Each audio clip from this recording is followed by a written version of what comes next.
Cela peut sembler insensé, mais la plus grande bataille de l'être humain est avec sa propre création, et sa plus grande création est lui-même. Toute confrontation entre les personnages montre la qualité des forces qui leur sont inhérentes. Par conséquent, le respect, le soin, et l'attention dans la gestion de chaque personnage et de ses actions, nourrissent la prudence dont l'être en manifestation a tant besoin. Une prudence qui n'est pas contraire à l'audace, ni à la transgression, et qui soutient le « être un être », qui affronte le « être dans un être ». Le livre porte en lui beaucoup de cette folie, tout en se présentant comme un baume, apportant la vie au cimetière que l'être manifesté appelle existence.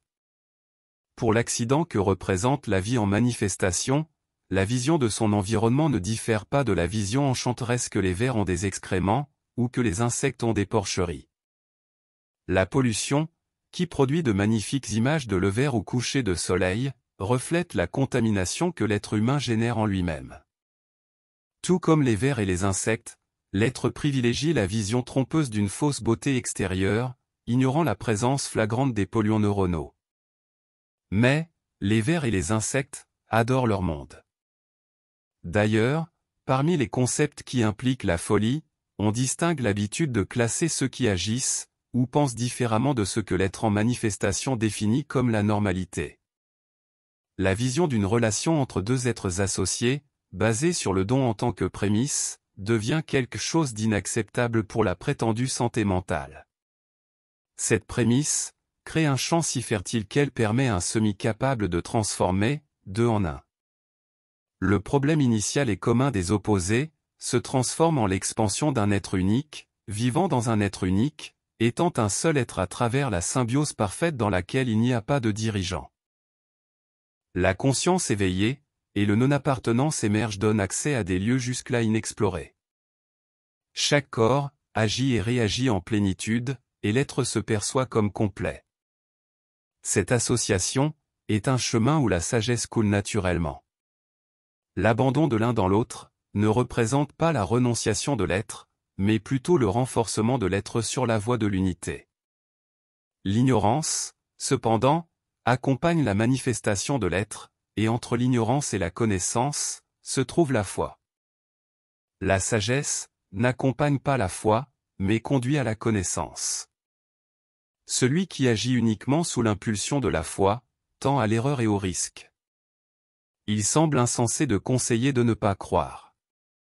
Il semble insensé d'orienter vers la compréhension que les croyances stagnent l'être.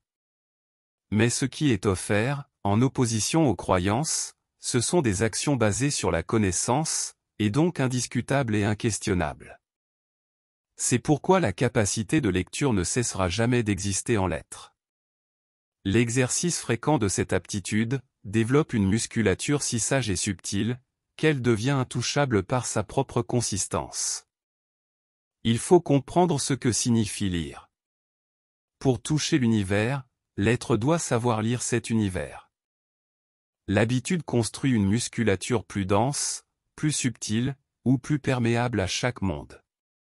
Croire sans remettre en question n'est pas une bonne habitude, et est contraire à toute science.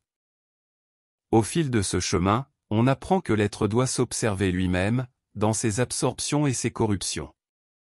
En reprenant l'idée de la vie après la mort, par exemple, on observe comment elle est utilisée pour effrayer l'être.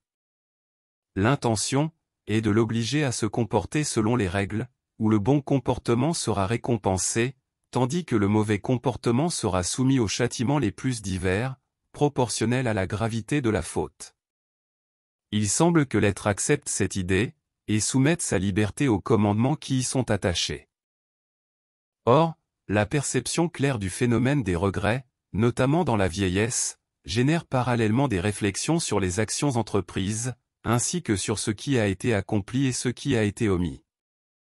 L'allégorie de la confession des péchés place l'individu face au dilemme du confort apporté par le pardon, car la promesse de récompense et de punition dans l'au-delà ne semble pas toujours répondre à ce qui est souhaité ou considéré comme mérité.